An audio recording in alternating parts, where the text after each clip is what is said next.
As you've all heard, we had a tragic incident yesterday in the town of Pendleton on Aiken Road.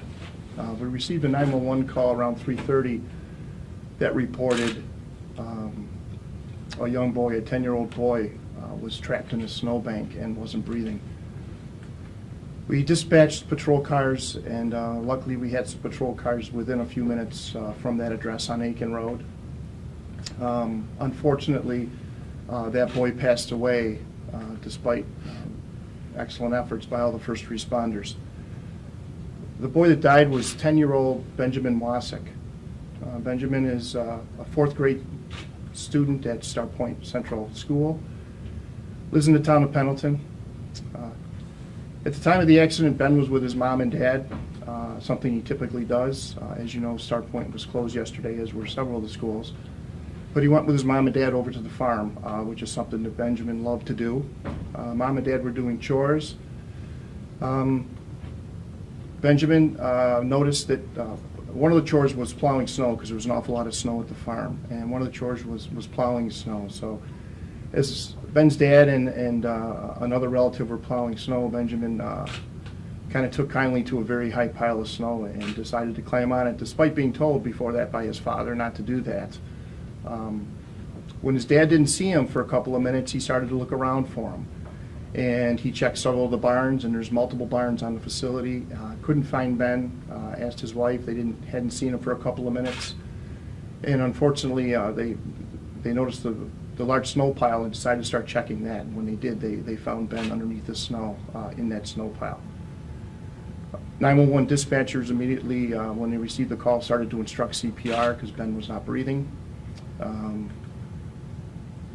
The deputies arrived within a couple of minutes, as well as some state troopers, and Wendellville Fire Company, their ambulance service, and Twin City Ambulance. So first responders were on scene within a few minutes. First aid was given to young Ben. CPR and AED was applied to him. Everything was done at the scene to try and revive him. Twin City Ambulance, once they took him into the ambulance and worked on him for a few minutes at the scene, left for Millard Fillmore Suburban Hospital. We had excellent cooperation with the Amherst Police Department, who shut down every single intersection. The ambulance, I was told, drove straight to Millard Fillmore Suburban without having to stop one time because of all those intersections being closed. And it's a busy route coming from Aiken Road up to Maple Road in Amherst. The hospital worked on Ben for quite a while and eventually pronounced him deceased at the hospital. An autopsy was done this morning, and the cause of death, we just learned a few minutes ago, was ruled accidental by asphyxiation. In talking with Ben's parents, Ben was your typical 10-year-old. He loved to be at the farm. He loved to work. It was not unusual for them to be there. He was very familiar with his surroundings. But as you know, 10-year-old boys, you know, they like to play, and that's what Ben was doing. Ben was an avid fisherman, loved to play baseball locally here in Pendleton. Was a great classmate, I understand, at Star Point School in fourth grade in Mr. Flynn's class. And just a kid that loved life. He spent his summers up in Canada at a family farm, a family cottage, where he did a lot of fishing and just always wanted to be in the outdoors. I think the first responders did an excellent job yesterday in very difficult circumstances. I think all their efforts gave the best possible scenario for Ben to survive. Unfortunately, in this business, we don't save everybody. I was in contact last night with Star Point Central School. I reached out to the superintendent just after the incident to inform him that he had the death of a student in his school, although I didn't tell him who it was at that point because I wanted the family to be able to notify each other. Late last night, I did inform him who it was. Superintendent Croft put together a crisis team last night. They met early this morning, and he deployed several counselors, psychologists, and teachers who are taking this extremely difficult at Star Point. He deployed an entire crisis team and is in the process of working with the students, not only in Ben's class, but in his younger sister's class, which I believe is third grade. So there's a lot of activity going on at Star Point Central School as well. Starpoint will be releasing some type of a statement within a few minutes, as I understand.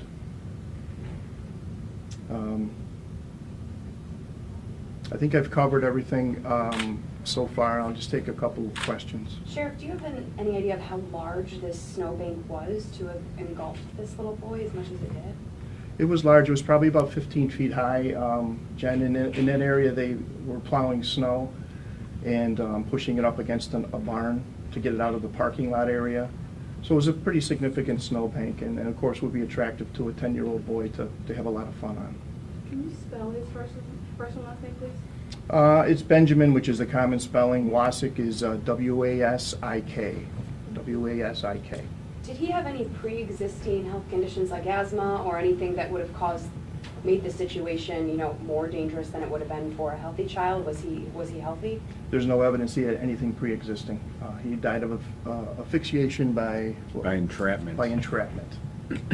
We've all warned our kids about, you know, playing in snowdrifts, et cetera. I mean, this is really, it's got to be a moment for you to send a strong message out, you know, that is a serious thing to, you know, relay to your kids and your families. The accident is tragic, but as I said, you know, Mom and Dad warned them before to stay off the snowbanks.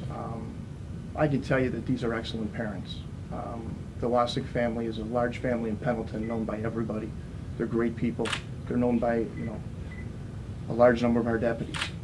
Some of our first responders knew the little boy that were at that scene. They're very good parents, but as you said, yes, snowbanks can be dangerous, but this is so out of the ordinary, it's so tragic. There's no way you could have predicted it. Where was the sister? Time she Pardon me? The sister? Where was she at the time this happened? I don't believe she was on the scene. I'm not sure where exactly she was. I didn't ask that question, but she was, I believe, a third grader, so she'd be a year or 2 years younger. So, Sheriff, you mentioned that the father turned away for just a couple minutes, so this all happened rather quickly, correct? It did occur rather quickly. Initial reports were that there was a period of about 20 minutes where they were looking for the boy, and that's consistent with the boy's body temperature that we have knowledge of. Could you speak of the mental state of the deputies? I can't imagine dealing with a case like this. Quite upset. You know, we have plans in place, counseling, 2 different counseling sessions today for our deputies. Our dispatchers, as you can imagine, were very upset. Nothing more frustrating than being on a phone when you're a mom or a dad and being 10 miles away, and you're doing your best to instruct CPR and to give this child the best possible chance to survive, but you're stuck in a room. There's nothing you can do. So, yeah, the deputies are hurting. I can tell you the fire company's hurting. I've been speaking with the fire chief, Twin City Ambulance. No one wants to see a kid die. You know, no one should have to bury their children. They're hurting, but they're not hurting anything like the Wasiks are. Sheriff, did the little boy fall into the drift, or was he digging through the drift? Do you know? It's really hard to tell, Ed. We saw evidence that maybe he was digging a tunnel. Without a witness, we don't know when the snow fell or how it fell. As you know, when you have plowed snow, it's very loose. It was snowing at the time. It was windy. Dad was keeping a close eye on him, and immediately when he didn't see him, got off his tractor and started to look for him. There's a lot of big snow piles around Lockport. What advice or warnings would you issue to other parents because of all the snow that's fallen here? You got to keep a close eye on the kids. They're going to want to play. You know, I saw driving back yesterday between the house and the hospital, I saw 3 sets of kids on snowbanks going up to Amherst, and I wanted to stop, you know, at all 3 and ask them to get off. They obviously were all fine, and typically they are fine. This was a very odd event. The parents did everything they could to keep an eye on him, and as soon as they didn't see him, they started to look for him. A couple years ago, or recently, Mike Wasik retired from the sheriff's office. Is he related to the young boy somehow? Mike Wasik retired from the Lockport Police Department. It's Mike's brother is the father, so it's Mike's nephew. Okay.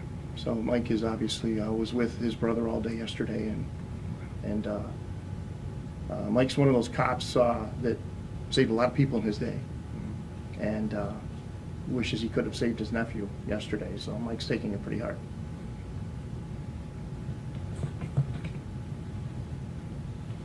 One thing I will ask, I've been in contact with the family. They're a private family. I had some people from the media ask me if they wanted to do an interview, and their answer is no. They politely declined. Today they're prepping for a funeral for young Benjamin, and they asked if they be left alone. I wasn't even sure if I was going to do this press conference, but I did it with their good graces. I'm not going to talk about it anymore. I'm going to respect their privacy, and I hope that you guys can respect their privacy as well. Is there anything that the community can do? Because I'm sure people are going to want to reach out and show some condolences. The Wasiks have a very large extended family. I'm sure that if something comes out that through social media that will be made public. I think the best thing the public can do is just pray for their family. Mom and dad and the grandfather who owns the property was there as well, and they're just absolutely devastated, as you can imagine. Has anything like this ever happened in Niagara County? Not that I'm aware of. I mean, I can think about, it had to be a good 15, 20 years ago, Eric Road in Wheatfield, we had a similar occasion. That's going back a long ways. When I was a newer deputy, I can't think of anything since then. With me today, I forgot to tell you guys, this is Captain Bruce Elliott. He's the head of our criminal division. He's overseeing the investigation. But based on what we saw yesterday and the work we've done today, and with the autopsy report coming back, just a verbal report coming back a short time ago, this is going to be deemed an accident. Sheriff, you may have already mentioned this, but Benjamin's friends, I assume, are his age, very young. What is Starpoint doing in terms of, do you know if they have any services, counseling services available for those young kids right now? Yeah, we contacted Starpoint. I spoke with the superintendent yesterday afternoon and advised him that he had a death in his school. I didn't tell him who it was, but I advised him he had a death and he needed to start to prepare because they need some time for that. So he started preparation last night. They brought in numerous counselors, psychologists. I talked to him about an hour ago. Things are going okay at Starpoint. Teachers are taking it very hard. They're meeting with the classmates of Benjamin individually and giving them counseling. They're also meeting with the classmates of Ben's sister in a younger grade and meeting with those kids. And these are tough kids to talk to. You know, they're 8 to 10 years old. They don't really understand it. But Starpoint, I know it's an excellent school system. It's where my children go, so I know it's an excellent school system. They were prepped last night, prepped this morning, and they're doing everything that they should be doing. Captain, maybe we can get a comment from you. Just talk about how difficult is it for you to investigate a situation like this? It is very difficult. Obviously, the age of the child, the nature being, random, accidental. But like the sheriff said, it was tough on everybody, the firemen, the investigators, the sheriff's deputies.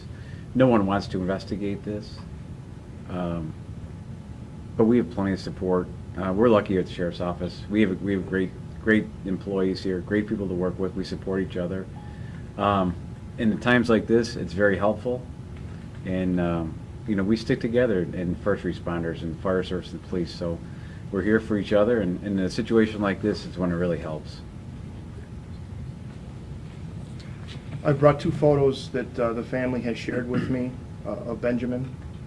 And I talked about what he likes to do. It's fishing and baseball. And I'll share those photos with you guys. They're pretty recent photos. I'll have them here. I have some printed copies here, but I'll also send them out electronically within the next 10 minutes. So in the same source that you got your press release, you'll get an electronic version of these photos. So Thanks for coming, everyone. All right. thank you. Thank you.